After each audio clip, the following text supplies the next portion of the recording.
നമസ്കാരം. മാതൃഭൂമി ഫേസ്ബുക്ക് ലൈവിലേക്ക് സ്വാഗതം. വാസ്തുശാസ്ത്രം എന്ന വിഷയം ജനോപകാരപ്രദമായിട്ടുള്ള ഒരു ശാസ്ത്രമാണ്. ആ ശാസ്ത്രം അനുസരിച്ച് ഗൃഹനിർമ്മാണം നടത്തുകയും ആ ഗൃഹത്തിൽ കുടുംബത്തോടുകൂടി സസുഖം, അതായത് വാസയോഗ്യമായ ഗൃഹങ്ങൾ വേണ്ട വിധത്തിൽ താമസിക്കാനുള്ള ഒരു അവസ്ഥ ഉണ്ടാവുകയും ചെയ്യുക എന്നുള്ളത് പരമപ്രധാനമാണ്. അതുകൊണ്ട് തന്നെ വാസ്തുശാസ്ത്രം അനുസരിച്ചുള്ള ഗൃഹരൂപകൽപ്പനകൾ അല്ലെങ്കിൽ ഗൃഹനിർമ്മാണങ്ങൾ നടത്തുക എന്നുള്ളതും നമുക്ക് ഒരു വാസയോഗ്യമായ ഗൃഹത്തിൻ്റെ ലക്ഷണത്തിന് വളരെയധികം പ്രാധാന്യമുണ്ട്. ഉദാഹരണത്തിന് വാസ്തുശാസ്ത്രം എന്ന് പറയുമ്പോൾ ഏറ്റവും പ്രധാനമാണ് ഗൃഹത്തിൻ്റെ ദർശനം അഥവാ ദിശ എന്ന് പറയുന്നത്. അപ്പോൾ നമുക്കറിയാം, ഇന്നത്തെ റോഡുകളൊക്കെ പലപ്പോഴും വഴികൾ എന്ന് പറയുന്നത് കുറേശ്ശൊക്കെ വളഞ്ഞും തിരിഞ്ഞും ഒക്കെ ഇരിക്കുന്ന വഴികളാണെങ്കിലും ആ വഴികൾ എല്ലാ സമയത്തും കാർഡിനലായിട്ടുള്ള ട്രൂ ആയിട്ടുള്ള നോർത്ത് സൗത്തും ഈസ്റ്റ് വെസ്റ്റും ഡയറക്ഷനുകളാവാൻ വളരെ ബുദ്ധിമുട്ടാണ്. അപ്പോൾ ഓരോ ചെറിയ ഭൂമികൾ, പ്രത്യേകിച്ച് 5 സെൻറ്റോ 10 സെൻറ്റോ ഒക്കെ ഉള്ള ചെറിയ ഭൂമികൾ തിരിക്കുമ്പോൾ, അങ്ങനെയുള്ള ഭൂമികൾ ഒരു പ്ലോട്ടിൽ തിരിച്ചെടുക്കുമ്പോൾ ഭൂമിയുടെ അതിരുകൾ, ആ പ്ലോട്ടിൻ്റെ അതിരുകൾ ദിശയ്ക്കനുസരിച്ച് കൃത്യമായ കിഴക്ക് പടിഞ്ഞാറ് ദിശകൾക്ക് അനുസൃതമായി വരാനോ അല്ലെങ്കിൽ കൃത്യമായിട്ടുള്ള കോമ്പസ് വെച്ചാൽ കിട്ടുന്ന കൃത്യമായ കിഴക്ക് പടിഞ്ഞാറ് ദിശയിൽ നിന്നൊരു 10 ഡിഗ്രി ചെരുവിൻ്റെ താഴെ വരെ വരുവാനോ ശ്രദ്ധിക്കേണ്ടതാണ് അങ്ങനെയുള്ള പ്ലോട്ടുകൾ തരംതിരിക്കുമ്പോൾ. കാരണം ഗൃഹത്തിനെ സംബന്ധിച്ചിടത്തോളം റോഡ് എങ്ങോട്ടായാലും ഗൃഹത്തിൻ്റെ ദർശനം എന്ന് പറയുന്നത് കൃത്യമായ ദിശകളിൽ 4 എണ്ണം ഉള്ളതിൽ ഏതെങ്കിലും ഒരു ദിശയിലേക്ക് മുഖമായിട്ട് വരിക എന്നുള്ളതാണ് ഗൃഹത്തിനെ സംബന്ധിച്ച് വാസ്തുശാസ്ത്രം അനുസരിച്ച് ഏറ്റവും പ്രധാനം. കാരണം ഒന്നുകിൽ കിഴക്ക് ദർശനമായിട്ടോ അല്ലെങ്കിൽ വടക്ക് ദർശനമായിട്ടോ ആണ് ഗൃഹങ്ങൾ ഉത്തമമായി നിർമ്മിക്കേണ്ടത്. ഇനി പടിഞ്ഞാറോട്ടോ തെക്കോട്ടോ മുഖമായ ഗൃഹങ്ങളും അതുപോലെ തന്നെ ഉത്തമമായി നിർമ്മിച്ച് താമസിക്കാൻ സാധിക്കും എന്നുള്ളതും എല്ലാവരും അറിഞ്ഞിരിക്കേണ്ട ഒരു വാസ്തുശാസ്ത്ര നിയമം തന്നെയാണ്. പക്ഷേ ഈ മേൽപ്പറഞ്ഞ 4 മഹാദിക്കുകളല്ലാതെ 4 വിദിക്കുകൾ, അതായത് കൃത്യമായ കിഴക്കല്ലാത്ത തെക്ക് കിഴക്കേ മൂല, 45 ഡിഗ്രി ചെരിഞ്ഞ കോർണറായിട്ടുള്ള തെക്ക് കിഴക്കേ മൂലയിലേക്കോ അല്ലെങ്കിൽ 45 ഡിഗ്രി ചെരിഞ്ഞിട്ടുള്ള 45 ഡിഗ്രി ആംഗിൾഡ് ഡയഗണൽ എന്ന് പറഞ്ഞ പോലെ ചെരിഞ്ഞിരിക്കുന്ന തെക്ക് പടിഞ്ഞാറേ മൂലയിലേക്കോ അല്ലെങ്കിൽ വടക്ക് പടിഞ്ഞാറേ മൂലയായിട്ടുള്ള കോണിലേക്കോ വടക്ക് കിഴക്കേ മൂലയായിട്ടുള്ള കോണിലേക്കോ, ഇങ്ങനെ 4 കോൺ ദിക്കുകളും 4 മഹാദിക്കുകളും ഉള്ളതിൽ 4 മഹാദിക്കുകളായ കൃത്യമായ കിഴക്ക്, കൃത്യമായ പടിഞ്ഞാറ്, കൃത്യമായ തെക്ക്, കൃത്യമായ വടക്ക് എന്നീ 4 ദിശകളിലേക്ക് മുഖമായ ഗൃഹങ്ങൾ ഉത്തമങ്ങളാണെന്നും അതുപോലെ 4 വിദിക്കുകളായ കോൺ തിരിഞ്ഞിരിക്കുന്ന ഡയറക്ഷനുകളിലേക്ക് മുഖമായിട്ടുള്ള ഗൃഹങ്ങൾ ശാസ്ത്രപ്രകാരം വാസയോഗ്യമല്ല എന്നുമുള്ളത് ശാസ്ത്രം വളരെയധികം എടുത്തു പറയുന്നുണ്ട്. അത് തന്നെയാണ് ഇന്ന് വാസ്തുശാസ്ത്രം അനുസരിച്ച് ഗൃഹം ചെയ്യാൻ ഉദ്ദേശിക്കുന്നവരും വളരെയധികം എടുത്ത് ശ്രദ്ധിക്കേണ്ട ഒരു പ്രധാനപ്പെട്ട വിഷയം എന്ന് വേണമെങ്കിൽ പറയാം. കാരണം ദിശയ്ക്കനുസരിച്ച് ഒരു ഗൃഹം ചെയ്യുമ്പോൾ ആ ഗൃഹത്തിൽ മറ്റ് വാസ്തുതത്വങ്ങൾ വേണ്ട വിധത്തിൽ പാലിക്കാൻ കഴിഞ്ഞില്ല എങ്കിലും, സമയക്കുറവ് കൊണ്ടോ മറ്റു പല വിഷയങ്ങളെ കൊണ്ടോ സമയം സാധിച്ചില്ല എങ്കിലും അതിൽ മറ്റുള്ള ന്യൂനതകളെല്ലാം അതിൽ പരിഹരിച്ചെടുക്കാം എന്നുള്ളത് അതിൻ്റെ ഒരു പ്രത്യേകം എടുത്തു പറയേണ്ട ഒരു വിഷയമാണ്. എന്നാൽ ഇപ്പോൾ ഗൃഹത്തിനെ സംബന്ധിച്ച് ഗൃഹത്തിൻ്റെ ചുറ്റളവ്, ഗൃഹത്തിൻ്റെ കണക്കുകൾക്കോ മറ്റു കാര്യങ്ങൾക്കോ ചെറിയ ന്യൂനതകളോ ദോഷങ്ങളോ ഉണ്ടെങ്കിൽ അങ്ങനെയുള്ള വിഷയങ്ങളിൽ ഗൃഹത്തിന് കുറച്ച് കൂട്ടി ഒരു എക്സ്റ്റൻഷൻ എടുക്കുകയോ അല്ലെങ്കിൽ കുറച്ചു ഭാഗം പൊളിച്ചു കളയുകയോ, ഇങ്ങനെ ഗൃഹത്തിൻ്റെ ചുറ്റളവിനെ ഉത്തമ മധ്യമാധമങ്ങളിൽ ഉത്തമമായ കണക്കിലേക്ക് കൊണ്ടുവരാൻ നമുക്ക് ഒരുപാട് മാർഗങ്ങൾ ഇന്നത്തെ നിലയ്ക്ക് ചെയ്യാൻ കഴിയും.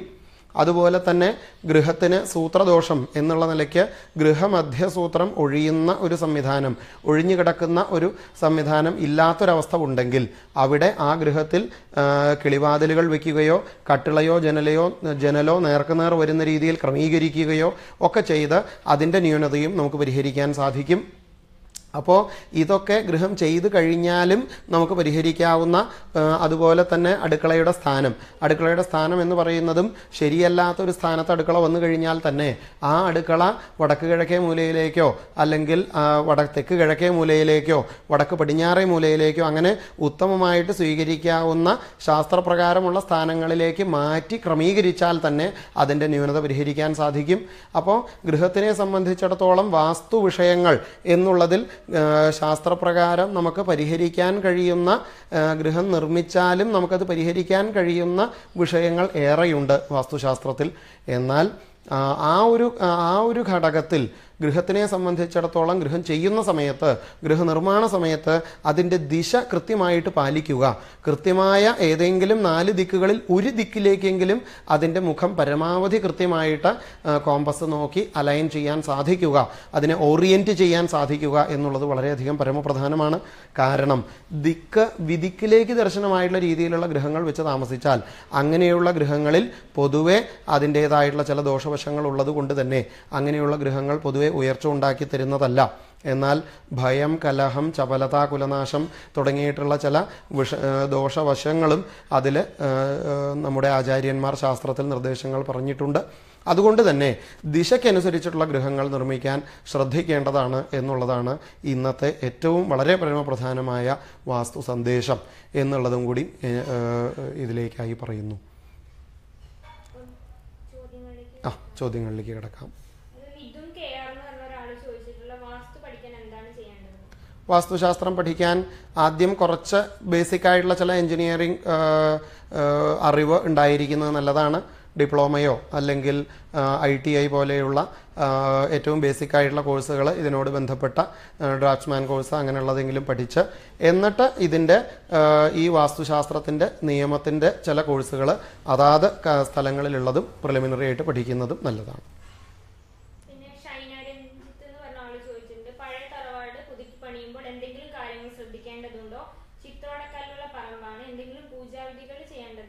തീർച്ചയായിട്ടും അവിടെ ചിത്രവടക്കല്ലുണ്ടെന്ന് പറഞ്ഞാൽ നാഗത്തിൻ്റെ സാന്നിധ്യമുണ്ട് എന്നാണ് അർത്ഥം. അപ്പോൾ ആ നാഗം ഇരിക്കുന്ന സ്ഥലത്തിന് അശുദ്ധി വരാത്ത വിധത്തിൽ അതിനെ വേണ്ട വിധത്തിൽ ഒന്ന് നവീകരിക്കുകയും അതുപോലെ തന്നെ ഗൃഹം നമുക്ക് പഴയ ഗൃഹമാണെങ്കിലും അത് നവീകരിക്കുന്നതിന് യാതൊരു ദോഷവുമില്ല. പക്ഷെ അതിൻ്റെ കണക്കുകൾക്ക് മാറ്റം വരുമ്പോൾ, കൂട്ടിച്ചേർക്കലുകൾ ചെയ്യുമ്പോൾ അല്ലെങ്കിൽ പൊളിച്ചു കളയലുകൾ ചെയ്യുമ്പോൾ, കട്ടിളകളോ ജനലുകളോ മാറ്റി വയ്ക്കുമ്പോൾ അങ്ങനെയുള്ള വിഷയങ്ങളൊക്കെ വാസ്തു ആചാര്യനെ കണ്ട് നിർദ്ദേശം മേടിച്ച് ചെയ്യേണ്ടതാണ്.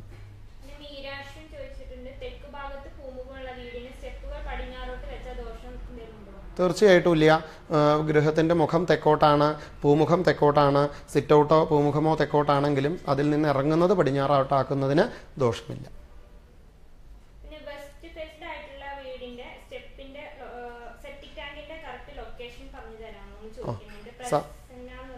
സാധാരണ നിലയ്ക്ക് ആൾക്കാരിലുള്ള കുറച്ച് ഒരു അനാവശ്യമായിട്ടുള്ളൊരു സംശയം എന്ന് വേണമെങ്കിൽ പറയാം.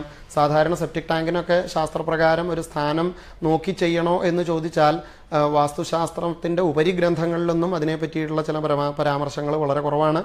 എന്നാൽ നമ്മൾ അങ്ങനെ ഉണ്ടെങ്കിൽ തന്നെ ചോദിക്കുമ്പോൾ നിർദ്ദേശം കൊടുക്കുന്നത് മൂലകളിൽ ഗൃഹത്തിൻ്റെ കൃത്യമായ ഡയഗണല് കോണുകളിൽ വരുന്ന സ്ഥാനങ്ങളിൽ അതിന് വേദദോഷം എന്നുള്ളത് ഒഴിവാക്കി മറ്റു സ്ഥാനങ്ങളിലൊക്കെ കൊടുക്കുന്നതിന് വിരോധമില്ല എന്നുള്ള രീതിയിലാണ് നിർദ്ദേശം കൊടുക്കുന്നത്.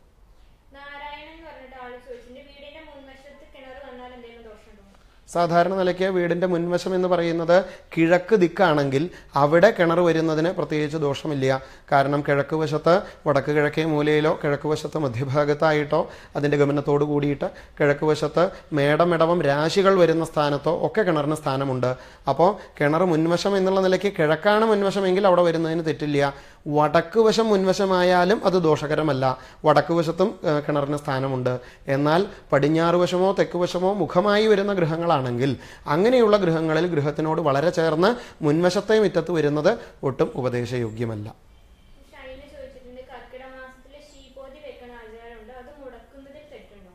സാധാരണ നിലയ്ക്ക് കർക്കിടക മാസത്തിലെന്ന് പറയുമ്പോൾ ആ സമയത്ത് ചേട്ടാ ഭഗവതിയെ പുറത്തു കളയുകയും ദുർഗാ ഭഗവതിയെ ഉള്ളിൽ കുടിയിരുത്തുകയും ചെയ്യുക എന്നുള്ള രീതിയിലുള്ള ചില അതാത് ദേശാചാരമായ ചില കർമ്മങ്ങളൊക്കെ ഓരോ ഗൃഹങ്ങളിലും ചെയ്തു വരാറുണ്ട്.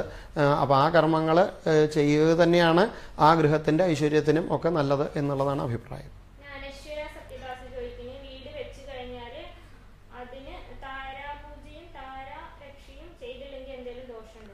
താരാപൂജ എന്നുള്ളത് കൊണ്ട് അവിടെ നക്ഷത്രത്തിനെ പൂജിക്കുന്ന വിഷയമാണ് ചോദിക്കുന്നത് എങ്കിൽ സാധാരണ അങ്ങനെ നക്ഷത്രങ്ങൾക്ക് വേണ്ടിയിട്ടൊരു പ്രത്യേകമായിട്ടുള്ളൊരു പൂജ ഒരു ഗൃഹത്തിൽ നടത്തുക എന്നുള്ളത് ഇല്ല.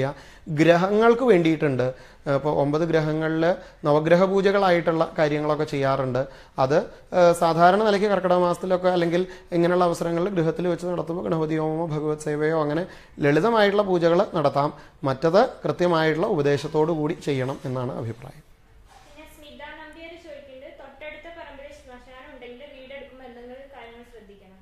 നമ്മുടെ ഗൃഹത്തിനോട് ചേർന്നുള്ള ഭൂമിയിൽ ശ്മശാനമുണ്ടെങ്കിൽ അത് ഒരു വേണ്ട വിധത്തിൽ മതിൽ കെട്ടി പരിധി തിരിച്ചിട്ടുള്ളൊരവസ്ഥ ഉണ്ടെങ്കിൽ നമ്മുടെ ഗൃഹത്തിൽ നമ്മുടെ ഭൂമിയിൽ ഗൃഹം വയ്ക്കുന്നതിന് തെറ്റില്ല. അതിനുമായിട്ട് ചേർന്ന് കിടന്നിരുന്ന പഴയ ഭൂമിയാണെങ്കിൽ അത് അറിഞ്ഞ് അതിനു വേണ്ട പരിഹാരങ്ങൾ ചെയ്യണം എന്നാണ് അഭിപ്രായം.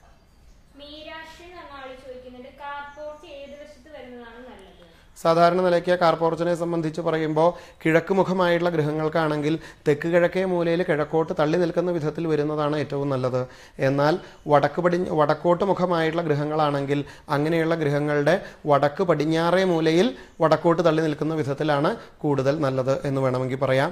ഇനി പൂമുഖങ്ങൾ തള്ളി നിൽക്കുന്ന വിധത്തിൽ ഗൃഹത്തിൻ്റെ മധ്യത്തിൽ തള്ളി നിൽക്കുന്ന രീതിയാണെങ്കിൽ അതിന് ഏത് ദിക്കിലായാലും അത് ഉപദേശയോഗ്യമാണ്.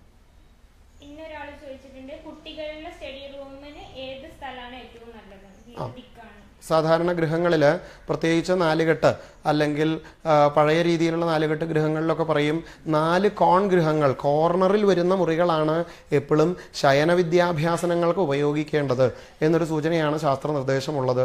അതുകൊണ്ട് തന്നെ ശരിക്കും പറഞ്ഞാൽ ഗൃഹത്തിനെ സംബന്ധിച്ചിടത്തോളം കിഴക്ക് മുഖമായ ഗൃഹങ്ങളാണെങ്കിൽ തെക്ക് പടിഞ്ഞാറേ മൂലയോ വടക്ക് പടിഞ്ഞാറേ മൂലയോ താഴത്തെ നിലയിൽ അല്ലെങ്കിൽ മുകളിലത്തെ നിലയിൽ നമുക്ക് ശയന വിദ്യാഭ്യാസനം അല്ലെങ്കിൽ പഠിപ്പ് സ്റ്റഡി റൂമുകളായിട്ട് ചെയ്യാവുന്നതാണ്. വടക്കോട്ട് ദർശനമായിട്ടുള്ള ഗൃഹങ്ങളാണെങ്കിൽ തെക്ക് കിഴക്കേ മൂലയിലോ തെക്ക് പടിഞ്ഞാറേ മൂലയിലോ അതുപോലെ തന്നെ ആ മുറികൾ താഴത്തെ നിലയിലോ മുകളിലത്തെ നിലയിലോ ഒരുപോലെ ഉപയോഗിക്കാം. വടക്കോട്ടോ കിഴക്കോട്ടോ തിരിഞ്ഞിരുന്ന് പഠിക്കുന്നതാണ് നല്ലത്. പിന്നെ അരുൺചന്ദ് ചോദിക്കുന്നുണ്ട്, ഒരു ഫ്ലോർ മിൽ തുടങ്ങുന്നതിന് പഴയ വീടാണ് ഉപയോഗിക്കുന്നതെങ്കിൽ വാസ്തു നോക്കണോ? അവിടെ ഇതുവരെ ആരും താമസിച്ചിട്ടില്ല, പണി തീർന്ന് കിടക്കുന്നതേ ഉള്ളൂ. മെയിൻ മോട്ടോർ എവിടെ വെക്കണം? മെയിൻ സ്വിച്ച് ബോർഡ് ഏത് ഭാഗത്ത് വെക്കണം? സാധാരണ നിലയ്ക്ക് പഴയ ഗൃഹമാണെങ്കിലും അത് അങ്ങനെയുള്ള കാര്യങ്ങൾക്ക് സ്വീകരിക്കുന്നതിന് തെറ്റില്ല. പക്ഷേ മുമ്പ് പറഞ്ഞ പോലെ ദിശ എന്നുള്ളത് വളരെ പ്രധാനമാണ്. അത് കൃത്യമായിട്ടുള്ള ദിശയ്ക്ക് അനുസരിച്ച് പണിതിട്ടുള്ള ഗൃഹമാണെങ്കിൽ അതിനെ നമുക്ക് അളവ് പരിശോധിച്ച് വരവ് കൂടുതലും ചെലവ് കുറവുമായിട്ടുള്ള അളവിലേക്ക് അതിനെ വരുത്തിയാൽ അത് നമുക്ക് ധനസ്ഥാപനമായിട്ട് ഉപയോഗിക്കാം. രഞ്ജിത്ത് ചോദിക്കുന്നുണ്ട്, പഴയ വീട് പൊളിച്ച് മാറ്റി പുതിയതായി വീട് വെക്കുമ്പോൾ എന്തൊക്കെ കാര്യം ശ്രദ്ധിക്കണം? തീർച്ചയായിട്ടും പഴയ ഗൃഹങ്ങൾ ഓടിട്ടിട്ടുള്ള പഴയ രീതിയിലുള്ള ഗൃഹങ്ങളാണെങ്കിൽ അങ്ങനെയുള്ള ഗൃഹങ്ങൾ നിന്നിരുന്ന സമയത്ത് ആ ഭൂമിയുടെ വിസ്തൃതി എന്താണോ അതായിരിക്കില്ല ഇപ്പോഴത്തെ അവസ്ഥ.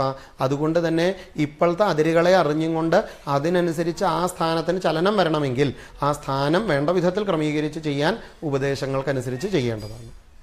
പിന്നെ അനൂപ് കുമാർ ചോദിക്കുന്നു, ദിക്ക് കാലാനുസൃതമായി മാറുന്നതിനെ കുറിച്ച് അറിഞ്ഞാൽ നല്ലത്.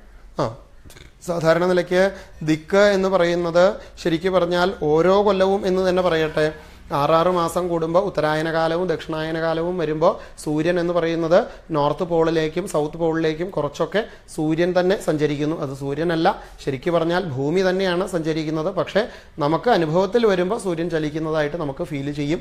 ആ അവസ്ഥയിൽ സാധാരണ നിലയ്ക്ക് സൂര്യൻ കൃത്യമായി വരുന്ന ഇത് എന്ന് പറയുന്നത് കൊല്ലത്തിൽ 2 തവണ മാത്രമാണ്.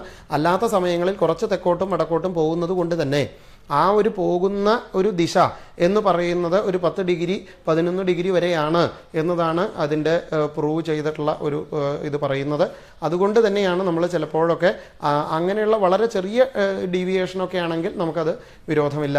അതിൽ കൂടുതലുണ്ടെങ്കിൽ അത് ശാസ്ത്രപ്രകാരം നമുക്ക് ഉപദേശയോഗ്യമല്ല. നിതിൻ മാത്യു ചോദിക്കുന്നുണ്ട്, കന്നിമൂലയിലെ ശൗചാലയം പണിതത് പൊളിച്ചു മാറ്റാതെ വേറെ എന്തെങ്കിലും പരിഹാരം ഉണ്ടോ? തീർച്ചയായിട്ടും കന്നിമൂലയിലെ ശൗചാലയം എന്നുള്ളതൊക്കെ ഇപ്പോൾ അടുത്ത കാലത്ത് 10 കൊല്ലം കൊണ്ട് വന്നിട്ടുള്ളൊരു വിഷയമാണ്. അതൊന്നും അങ്ങനൊരു വളരെയധികം ഫോളോ ചെയ്യാറുള്ള ഒരു വിഷയങ്ങളൊന്നുമല്ല. എങ്കിലും കന്നിമൂലയിൽ അല്ലെങ്കിൽ തെക്ക് പടിഞ്ഞാറേ മൂലയിൽ ടോയ്ലറ്റ് വരികയാണെങ്കിൽ അവിടെ ആ മുറി ഒരു ഡ്രസ്സിംഗ് റൂം ആക്കുകയും അതിൻ്റെ തൊട്ടപ്പുറത്തെ ഭാഗത്ത് അതിനുള്ള ടോയ്ലറ്റ് മാറ്റി ക്രമീകരിക്കുകയും ചെയ്താൽ തന്നെ അതിന് ദോഷപരിഹാരമായി എന്നാണ് അഭിപ്രായം.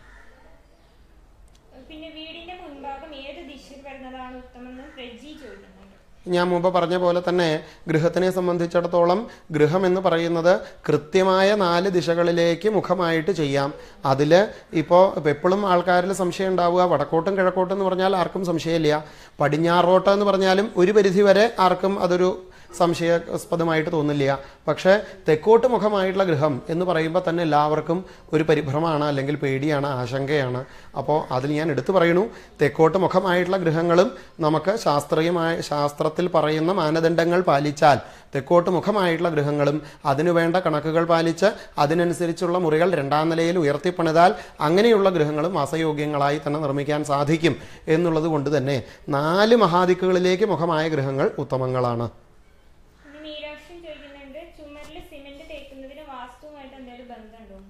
സാധാരണ നിലയ്ക്ക് അങ്ങനെ ബന്ധം ഉണ്ടോ എന്ന് ചോദിച്ചാൽ ഒരു പരിധി വരെ ഗൃഹം എന്ന് പറയുന്നത് തന്നെ ഒരു മനുഷ്യ ഒരു രൂപമായിട്ട് അല്ലെങ്കിൽ ജീവനുള്ളതായിട്ട് കണക്കാക്കുമ്പോൾ അവിടെ മനുഷ്യൻ്റെ ദേഹം നിർമ്മിച്ചിരിക്കുന്നത് സപ്തധാതുക്കളെ കൊണ്ടാണ് എന്നുണ്ടെങ്കിൽ ആ സപ്തധാതുക്കളാണ് പലപ്പോഴും ഇതിൽ ഭ്രമണം ചെയ്തുകൊണ്ടിരിക്കുന്നത് എന്നുള്ളൊരവസ്ഥയുണ്ടെങ്കിൽ ഗൃഹം പണിയുന്ന സാമഗ്രികളെയും സപ്തധാതുക്കളായി കണക്കാക്കുന്ന ഒരു രീതിയുണ്ട്.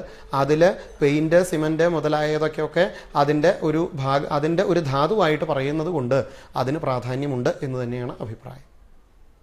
പിന്നെ ബാലകൃഷ്ണപിള്ള ചോദിക്കുന്നത് പൂജാ റൂമിന് മുകളിൽ ബെഡ്റൂം വരുന്നതിൽ എന്തെങ്കിലും കുഴപ്പമുണ്ടോ? തീർച്ചയായിട്ടും ഇല്ല. പൂജാമുറി എന്നുള്ള നിലയ്ക്ക് ഇന്ന് നമ്മൾ പറയുന്നുണ്ടെങ്കിലും അത് പ്രാർത്ഥനാമുറികൾ മാത്രമാണ്. 4 ഫോട്ടോ വയ്ക്കണു, വിളക്ക് കൊളുത്തുന്നു, പ്രാർത്ഥിക്കണു. ആ ഒരു അവസ്ഥയിൽ അതിനെ നമുക്ക് അങ്ങനെ ഒരു വേറൊരു തരത്തിൽ കാണേണ്ടതില്ല എന്നുള്ളത് കൊണ്ട് തന്നെ അതിൻ്റെ മുകളിൽ കിടപ്പുമുറികൾ ഉപയോഗിക്കാം.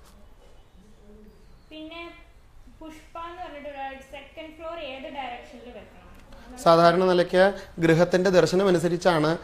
കിഴക്കോട്ട് ദർശനമായിട്ടുള്ള ഗൃഹങ്ങളാണെങ്കിൽ അതിൻ്റെ പടിഞ്ഞാറ് വശത്ത് വരുന്ന വിങ്, അതൊരു ഏകശാലയാണെങ്കിൽ അതിൻ്റെ പിന്നിൽ പടിഞ്ഞാറേ വശത്ത് വരുന്ന ആ വിങ്ങിലുള്ള 2 മുറികൾ, തെക്ക് പടിഞ്ഞാറും വടക്ക് പടിഞ്ഞാറും വരുന്ന 2 മുറികളാണ് 2ാം നിലയിലേക്ക് ഉയർത്തിപ്പണിയേണ്ടത്.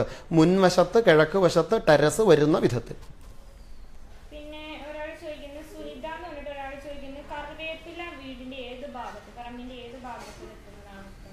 സാധാരണ നിലയ്ക്ക് വേപ്പ്, അത് അരിവേപ്പിനെ ഉദ്ദേശിച്ചിട്ടായിരിക്കാം.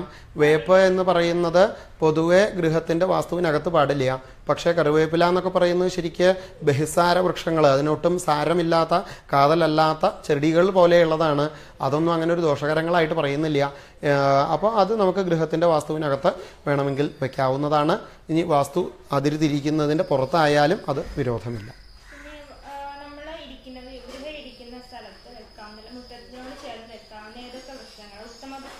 ഉത്തമ വൃക്ഷങ്ങൾ സാധാരണ നിലയ്ക്ക് ശാസ്ത്രത്തിൽ കിഴക്ക് വശത്ത് മറ്റേ തെങ്ങ്, കവുങ്ങ്, മാവ്, വടക്ക് അങ്ങനെ മാവ്, പ്ലാവ് എന്നുള്ള രീതിയിൽ കിഴക്ക് ദിക്കാദിയായിട്ടുള്ള 4 ദിക്കുകളിൽ ഇന്നന്ന മരങ്ങൾ വേണം എന്നുള്ള സൂചന പറയുന്നുണ്ടെങ്കിലും അതൊക്കെ ഫലവൃക്ഷങ്ങളും പുഷ്പവൃക്ഷങ്ങളും ആയതുകൊണ്ട് തന്നെ അത് സ്ഥാനം മാറി മറ്റു ദിക്കുകളിൽ നിന്നാലും അത് ശാസ്ത്രപ്രകാരം ഗൃഹത്തിന് ദോഷകരമല്ല. എന്നാൽ ഗൃഹത്തിനോട് വളരെ ചേർന്ന് വളരെ വലിപ്പത്തിൽ ഗൃഹത്തിൻ്റെ 2 ഇരട്ടി വലിപ്പത്തിലൊക്കെ നിൽക്കുകയാണെങ്കിൽ അത് ഗൃഹത്തിന് തന്നെ ബുദ്ധിമുട്ട് വരുത്താൻ സാധ്യത ഉള്ളതുകൊണ്ടാണ് ചിലപ്പോഴൊക്കെ മാറ്റണം എന്നുള്ള ചില നിർദ്ദേശങ്ങൾ പറയുന്നത്. എന്നാൽ മുള്ളുള്ള മരങ്ങൾ, അതുപോലെ തന്നെ അധിവാസ വൃക്ഷങ്ങൾ എന്നുള്ള ഗണത്തിൽപ്പെടുന്ന പാല, നാൽപ്പാമരങ്ങളായിട്ടുള്ള അത്തി, അരയാല്, പേരാല് തുടങ്ങിയിട്ടുള്ള വൃക്ഷങ്ങളൊക്കെ പൊതുവേ ഗൃഹത്തിൻ്റെ വാസ്തു തിരിക്കുന്ന ആ വാസ്തു ബൗണ്ടറിയുടെ അകത്ത് വരുന്നത് അത്ര നല്ലതല്ല. അപ്പോൾ വാസ്തു തിരിച്ചതിൻ്റെ പുറം വളപ്പിലായിട്ട് വരികയാണെങ്കിൽ അത് നമുക്ക് അത്ര ദോഷകരമല്ല എന്നുള്ളതും എല്ലാവരുടെയും അറിവിലേക്കായി പറയുന്നു.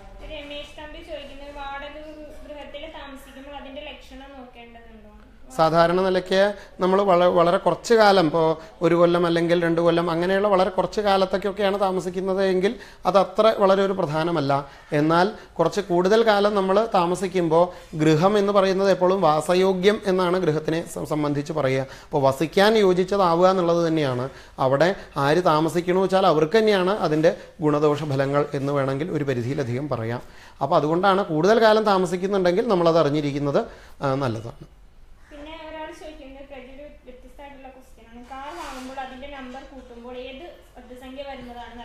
സാധാരണ ഇത് വാസ്തുശാസ്ത്ര വിഷയമായിട്ട് ബന്ധമുള്ളതല്ല. ഇത് ശരിക്ക് ന്യൂമറിക്ക് അല്ലെങ്കിൽ അതിനോട് ബന്ധപ്പെട്ടൊരു വിഷയമാണ്. പൊതുവെ നമ്മളത് കൈകാര്യം ചെയ്യാത്തത് കൊണ്ട് അതിൻ്റെ മുകളിലുള്ള നിർദ്ദേശങ്ങൾ കൊടുക്കാറ് പതിവില്ല.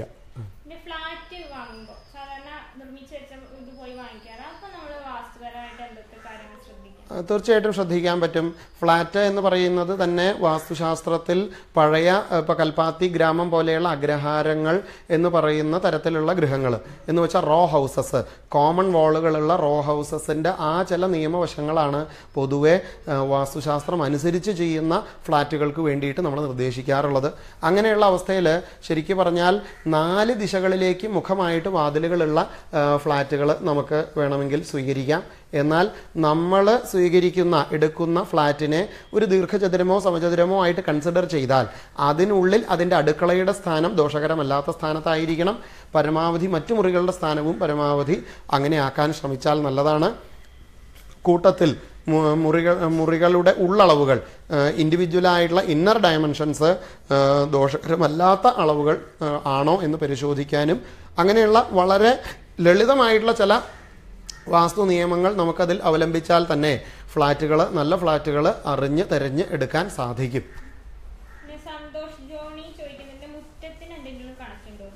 തീർച്ചയായിട്ടും. ശരിക്കും പറഞ്ഞാൽ മുറ്റം എന്ന് പറയുന്നതും ഗൃഹത്തിനെ സംബന്ധിച്ച് ഇപ്പോൾ ഇന്നത്തെ നിലയ്ക്ക് വളരെ പ്രസക്തമാണ്. കാരണം ചെറിയ ഭൂമികൾ 5 സെൻറ്റോ 10 സെൻറ്റോ ആയിട്ടുള്ള ചെറിയ ഭൂമികളാവുമ്പോൾ അതിനെ പ്രത്യേകമായിട്ട് ഒരു മതിൽ കെട്ടി തിരിക്കുമ്പോൾ തന്നെയാണ് അത് പ്രത്യേകമായൊരു വാസ്തുവായി മാറുന്നത്.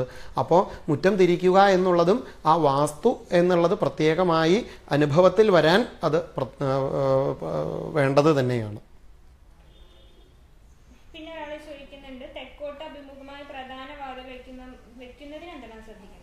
തെക്കോട്ടഭിമുഖമായിട്ട് സാധാരണ നിലയ്ക്ക് ഒരു തെക്കിനി പ്രാധാന്യമായുള്ള ഒരു ഗൃഹമാണെങ്കിൽ അവിടെ ശരിക്കും പറഞ്ഞാൽ ഗൃഹത്തിന് മുൻവശത്തേക്കും പിൻവശത്തേക്കും വാതിലുകൾ ഉള്ളതിൽ തെക്കുവശമാണ് വഴിയുടെ സൗകര്യം കണക്കിലെടുത്ത് ഗൃഹത്തിൻ്റെ മുഖം തെക്കായിട്ടാണ് അല്ലെങ്കിൽ മുൻ കാഴ്ച എലിവേഷൻ തെക്കുവശത്താണ് വരുന്നത് എങ്കിൽ അവിടെ സിറ്റ് ഔട്ടിലേക്ക് ഇറങ്ങുന്നതിനും സിറ്റ് ഔട്ട് വഴി ഗൃഹത്തിനകത്തേക്ക് പ്രവേശിക്കുന്നതിനും നമുക്കൊരു വാതിൽ തെക്കോട്ടായി എന്നുള്ളത് ഒരു ദോഷമല്ല.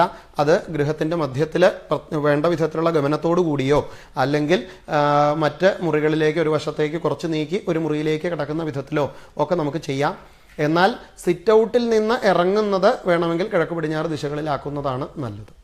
പിന്നെ അനൂപ് കുമാർ ചോദിക്കേണ്ടത് ഗ്രഹമധ്യരേഖയിൽ പെടാതിരിക്കാൻ ശ്രദ്ധിക്കേണ്ടത് ടോയ്ലറ്റ് മാത്രമാണോ അത് വടക്ക് തെക്ക് രേഖയും ശ്രദ്ധിക്കേണ്ടതുണ്ടോ? സാധാരണ നിലയ്ക്ക് ഇന്നത്തെ നിലയ്ക്കുള്ള ഏകശാലകളായിട്ടുള്ള സ്ഥലങ്ങളിൽ ദീർഘചതുരമോ സമചതുരമോ ആയിട്ടുള്ള പ്ലോട്ടുകളിൽ ചെയ്യുമ്പോൾ അവിടെ വഴിയുടെ കുറുകെ വഴിയുടെ പെർപെൻഡിക്കുലർ ആയിട്ട് വരുന്ന ഗൃഹമധ്യസൂത്രമാണ് പൊതുവെ നമ്മൾ നോക്കുന്നത്.